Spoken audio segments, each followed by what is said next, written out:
큰 영광 받으실 줄 믿습니다. 우리가 태어나서 우리가 숨을 쉬고 여기까지 오신 것 다 하나님의 은혜인 줄 우리가 믿습니다. 우리가 그 은혜로 우리가 날마다 기억하며 살아가는 성도님 되시길 축복합니다.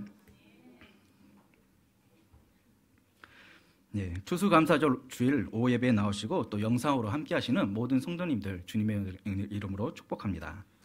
우리가 해마다 추수감사주를 맞이하면 우리가 올 한 해 하나님의 그 은혜를 돌아보며 우리의 삶을 돌아보는 시간을 갖게 됩니다.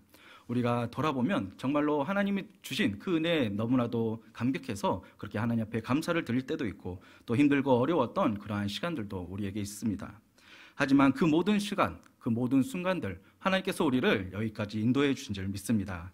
우리가 그 은혜가 우리 가운데 늘 있기에 우리가 이렇게 하나님 앞에 감사함으로 찬양하고 예배를 드리는데요.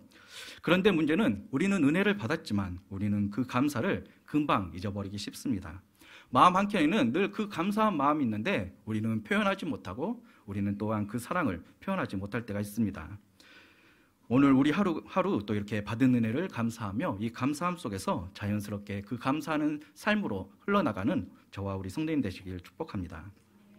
오늘 본문 말씀은 우리가 잘 아는 말씀입니다. 예수님께서 예루살렘을 향하여 가실 때에 사마리아와 갈릴리 사이 한 마을을 지나시는 그 장면으로 시작합니다. 그곳에서 예수님은 10명의 나병 환자를 만나십니다. 예수님을 본 그들은 멀리 서서 예수 선생님이여 우리를 불쌍히 여기소서라고 간절히 외칩니다. 이 한마디 속에 그들의 간절함이 고스란히 담겨져 있습니다. 왜냐하면 나병은 그냥 단순한 병이 아니었기 때문입니다. 율법에 의해서 부정한 사람이라 이렇게 선고받았고 사람들과 격리되고 또 가족들과 떨어지고 성전에서 하나님을 만나서 예배할 수 없는 그러한 상황입니다. 말 그대로 인생 전체가 바로 막혀버린 그러한 사람들이었습니다. 그러던 중 예수님에 대한 소식을 들었고 예수님이 지금 자신들의 앞으로 이렇게 지나가신다는 그러한 소식이 들리자 그 마지막 하나의 희망, 내가 절망 가운데 있는 그 하나 가운데 예수님께서 우리를 구원해 주지 않으실까, 우리를 치유해 주지 않으실까라는 그러한 마음으로 간절히 예수님의 이름을 불렀습니다. 예수님은 그 간절함을 외면하지 않으시고 그들을 보시고 놀라운 말씀을 하십니다. 가서 제사장들에게 너희의 몸을 보이라. 지금 상황이 어떻습니까? 놀라운 점은 그들의 몸에는 아직 아무런 변화가 없었다라는 것입니다.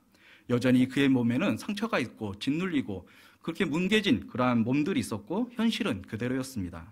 그런데 주님은 이미 깨끗해진 것처럼 그들에게 가라라고 말씀하십니다. 그리고 이어지는 말씀 참으로 놀라운데요. 우리 14절 말씀 우리 함께 읽어보겠습니다. 보시고 이르시되 가서 제사장들에게 너희 몸을 보이라 하셨더니 그들이 가다가 깨끗함을 받은지라. 아멘. 그들이 가다가 깨끗함을 받은지라. 아멘. 눈에 보이는 증거가 없었지만 예수님이 말씀하시는 그 말씀을 믿고 한 걸음 내디딜 때 기적은 그 길 위에서 이루어졌습니다. 많은 사람들이 감사는 좋은 일이 있을 때 우리가 자연스럽게 생기는 그러한 감정이라고 생각합니다. 하지만 성경은 반대로 말씀합니다. 감사는 상황이 좋아서 흘러나오는 그러한 감정이 아니라 말씀을 믿고 순종하는 그 걸음 속에서 맺어지는 그러한 열매라는 것입니다. 10명의 나병 환자가 모두 순종했습니다. 그리고 모두 치유의 기적을 맛보았습니다. 그러나 중요한 장면은 이 다음에 등장하는데요.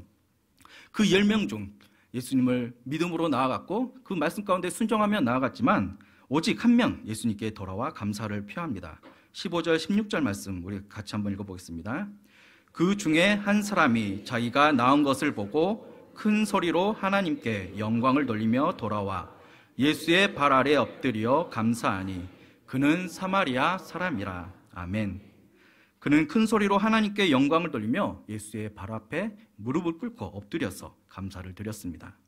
성경은 특별히 그가 사마리아 사람이다 라고 이렇게 언급합니다. 당시 사람들 눈에는 이 사마리아 사람은 정말로 은혜 받을 자격이 없는 그러한 사람처럼 보였을지도 모릅니다. 하지만 그가 그 누구보다도 바로 오히려 누구보다도 기쁜 감사로 하나님 앞에 반응했습니다. 왜 그랬을까요? 바로 차이는 바로 단 하나였습니다. 그 예수님의 치유함을 받고 기적을 받았지만 그 치유라는 그러한 선물을 마음에 두고 있었고 그 예수님께 돌아왔던 그 한 사람은 바로 이 선물을 주신 분이 누구인지를 알았기 때문입니다. 우리가 특별한 날에 부모님께 귀한 선물을 받았거나 아니면 자녀들에게 선물을 주었다고 생각해 보겠습니다. 9명의 자녀들이 그토록 원하던 선물을 받고 부모님께 대충 그냥 인사만 까딱하고 이렇게 방에 들어가서 그 선물을 이렇게 애지중지하며 선물에만 몰두합니다. 선물에 정신이 팔려서 정작 그 부모님이 주신 그 선물을 잊어버리고 부모님과 이렇게 관계를 맺고 이야기를 하며 그렇게 부모님에게 감사하다는 표현을 해야 되지만 그 선물에 몰두해서 그냥 횡하고 방에 들어가는 그러한 모습입니다. 하지만 단 한 명의 자녀는 다르죠. 그 역시 선물을 받아서 기뻤지만 선물을 풀기 전에 부모님에게 다가가서 부모님의 손을 잡고 부모님을 안아주시며 부모님 감사합니다, 사랑합니다 라고 이렇게 진정한 그러한 고백을 했던 것이죠.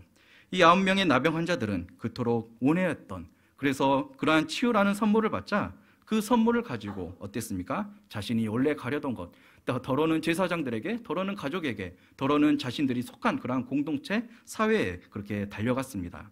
그러나 돌아온 한 사람은 달랐습니다. 그는 자신의 몸이 깨끗해진 것보다 그 선물을 주신 바로 예수님이 더 훨씬 귀하다는 것을 깨달았습니다. 그래서 그는 가던 길에서 멈춰서서 돌이켜서 바로 예수님께 향했습니다.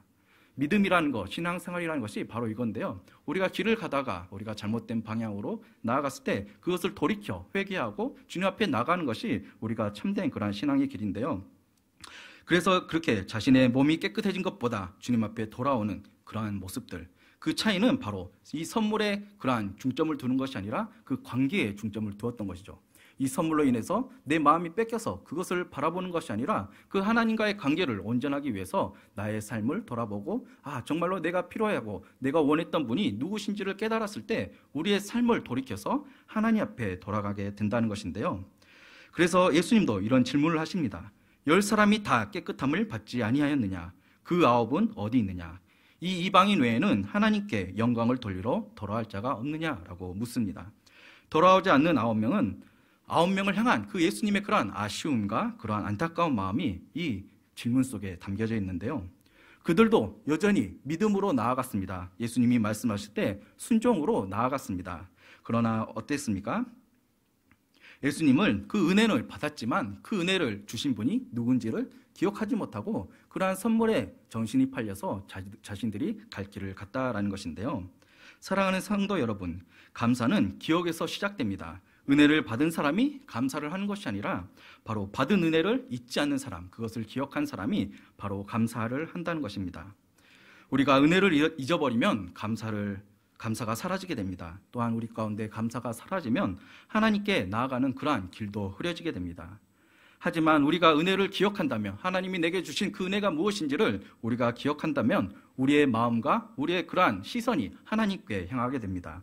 그럴 때 우리의 발걸음은 자연스럽게 예수님께로, 하나님께로 돌아오게 되는데요. 그래서 감사는 단순한 감정의 그러한 표현이 아니라 내 삶의 중심이 바로 하나님께 있다는 것을 고백하는 믿음의 행위입니다. 내 삶의 방향을 다시 한번 하나님 앞에 나아가게 하는, 돌이키게 하는 영적인 회복인 줄 믿습니다. 예수님은 감사로 돌아온 이 한 사람에게 이렇게 말씀합니다. 19절 말씀입니다. 우리 함께 읽겠습니다. 그에게 이르시되 일어나 가라, 내 믿음이 너를 구원하였느니라 하시더라. 아멘. 일어나 가라, 내 믿음이 너를 구원하였느니라 라고 말씀합니다. 이 말은 단순히 너희가 치유를 받았다라는 것을 확인한 것이 아니라 이제 하나님과의 관계 안에서 온전히 회복되었다라는 그러한 하나님의 그 관계까지 회복되는 은혜를 누렸습니다. 감사로 돌아온 이 사람은 자신의 몸도 치유받았지만 바로 영혼까지 구원을 얻게 되었습니다. 우리는 이 말씀 앞에 우리 자신에게 스스로 묻기를 원합니다. 나는 은혜를 기억하는 사람인가? 아니면 잊어버리는 사람인가? 나는 이 9명의 길을 걷고 있는가? 하나님이 주신 그 은혜, 그거에 대해서 이 결과만 바라보고 그것만 붙잡고 나아가는 사람인가? 아니면 내게 이러한 은혜를 주시고 나에게 이러한 기적을 주신 그 하나님을 바라보며 나아가는 이 돌아온 그 한 사람의 길을 걷고 있는가? 우리는 이 말씀 앞에서 우리의 자신을 물어야 합니다. 우리도 모두 한때는 하나님 앞에 간절함으로 기도할 때가 있었습니다. 정말로 어려워서 도움을 구할 때가 있었습니다. 앞길이 막히고 정말로 어떻게 할 수 없는 그러한 아픔 속에서 또 마음이 상하고 지쳐서 주님 앞에 쓰러져 나가며 우리가 나아갔습니다. 그때마다 주님은 우리와 함께 하셨고 우리를 붙드셨습니다. 그리고 여기까지 인도해 주신 줄로 믿습니다. 그렇지만 우리의 형편이 나아지면 어떠합니까? 기도의 자리가 점점 느슨해지고 예배는 뒷전으로 밀려나고 감사는 점점 사라져갑니다. 이것이 바로 하나님 앞에 은혜를 받았지만 그 하나님의 은혜를 기억하지 못하는 그 9명의 사람의 길을 가는 우리의 모습입니다. 그래서 시편 기자는 자신을 향하여서 이렇게 말합니다.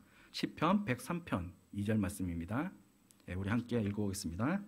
내 영혼아 여호와를 송축하며 그의 모든 은택을 잃지 말지어다. 아멘. 우리는 너무나도 쉽게 있습니다. 어제 눈물로 기도했던 그 마음들 오늘 응답받으면 우리는 어때합니까? 그 응답 앞에서 정말로 우리의 감사, 우리에게 베풀어 주신 그 은혜를 금방 잊어버립니다. 문제가 해결되면 삶의 중심은 하나님께로 나아가는 것이 아니라 내 중심이 되고 다시 세상으로 향해 갑니다. 그래서 시편 기자는 다른 누구도 아닌 내 영혼, 내 자신을 향하여서 내 영혼아 이렇게 간절히 부르면서 그 은택을, 그 은혜를 기억하라라고 자기에게 명령하고 있습니다. 감사는 은혜를 잊지 않으려는 자신의 그러한 거룩한 몸부림입니다. 단순한 감정이 아니라 하나님을 향하여서 잊지 않겠다는 그러한 결단이며 은혜의 줄을 놓지 않겠다는 믿음의 태도입니다. 주는 나의 피난처라는 책으로 잘 알려진 코리 텐붐이라는 여사가 있습니다. 나치의 끔찍한 그러한 수용소 안에서도 성경 말씀에 순종하기 위해서 벼룩이 가득한 그러한 최악의 상황 속에서도 감사함을 찾았습니다. 그녀는 하나님, 이 벼룩들로 인해 감사합니다라고 기도할 수는 없지만 범사에 감사하라는 말씀에 순종하여 감사합니다라고 기도했습니다. 이러한 감사를 했을 때 훗날 그렇게 벼룩이 가득한 이 최악의 상황 속에서도 감사할 것을 찾게 되었는데요. 이러한 순간들, 이 벼룩 때문에 그러한 것들 더럽고 그런 환경 가운데 이 간수들이 이 수용소 안에 들어오지 않았다라는 것인데요. 이 막사 안에 들어오지 않아서 자유스럽게 하나님을 예배하고 찬양하는 그리고 성경 공부하는 그러한 시간들이 있었다라고 깨닫습니다. 참된 감사는 우리의 상황에 있지 않습니다. 우리가 결단이라는 그러한 사실을 우리가 이러한 극한의 고통 속에서도 극한의 그 상황 속에서도 하나님 앞에 감사함을 찾고자 하는 이러한 상황 가운데 우리의 그러한 상황 가운데 이 감사함이 어떠한 것인지를 깨닫게 되는데요. 우리의 삶을 돌아보면 누구나 결코 쉽지 않은 그러한 인생의 길을 걸어왔습니다. 하지만 그럼에도 불구하고 오늘도 우리는 믿음을 지키고 예배의 자리를 지키고 계십니다. 그러한 수많은 그러한 어려움 생활 가운데서도 우리의 입술로 흘러나오는 그러한 고백이 무엇입니까? 바로 그 한 가지의 고백이죠. 하나님의 은혜로 여기까지 온 것을 감사합니다라는 그러한 고백입니다. 감사는 우리가 상황이 좋아져서 하는 것이 아니라 하나님이 나와 함께 하심을 믿기에 하나님이 나와 함께 하심을 내가 알기에 그 상황 가운데 드리는 고백인 줄 믿습니다. 그래서 사도 바울은 데살로니가전서 5장 18절에서 이렇게 말씀합니다. 우리 함께 읽어보겠습니다. 범사에 감사하라. 이것이 그리스도 예수 안에서 너희를 향하신 하나님의 뜻이니라. 아멘. 좋을 때만 감사하는 것이 아니라 우리가 어려운 일이 있을 때도 또 슬픈 일이 있을 때도 모든 일 가운데 그 하나님의 뜻을 우리가 신뢰하며 감사하는 것, 이것이 바로 참된 감사 신앙입니다. 예배는 바로 이러한 잃어버린 은혜를 우리가 다시 한번 기억하는 그러한 시간인데요. 올 한 해 우리가 분명히 돌아보면 바로 힘들고 부족했던 그 순간에도 하나님께서 여전히 함께 하셨습니다. 우리의 건강을 지켜주셨고 회복시켜주셨고 또 우리의 믿음을 붙들어 주셨습니다. 그 은혜를 잊지 않고 예수님께 돌아와 감사했던 그 한 사람처럼 우리의 감사가 하나님 앞에 영광으로 돌리는 그런 행위가 되길 소망합니다. 시편 50편 23절은 이렇게 말씀합니다. 우리 시편 50편 23절 말씀 함께 읽겠습니다. 감사로 제사를 드리는 자가 나를 영화롭게 하나니 그의 행위를 옳게 하는 자에게 내가 하나님의 구원을 보이리라. 아멘. 감사가 없는 예배는 형식이 되기 쉽습니다. 하지만 감사가 살아있는 예배는 바로 하나님 앞에 올려드리는 향기로운 제사가 됩니다. 우리가 드리는 이 찬송과 우리가 드리는 예물과 우리가 드리는 이러한 섬김과 봉사, 이 모든 것들의 중심에는 결국 주님 감사합니다. 모든 것이 주님의 은혜라는 것을 우리가 고백 위에 있습니다. 이러한 고백이 우리의 삶을 채우고 또 우리의 예배를 새롭게 하기를 소망합니다. 오늘 우리의 삶도 이러한 돌아온 그러한 한 사람처럼 바로 우리의 마음을 주님께로 돌이켜서 우리가 받은 은혜가 무엇인지 우리가 깨닫기를 원합니다. 그래서 그 은혜를 기억하며 하나님 앞에 감사로 영광 올려드리는 그러한 삶을 살아가는 능력의 성도님 되시길 주님의 이름으로 축복합니다. 우리 함께 감사 찬양 우리 함께 부르시고 함께 기도하겠습니다.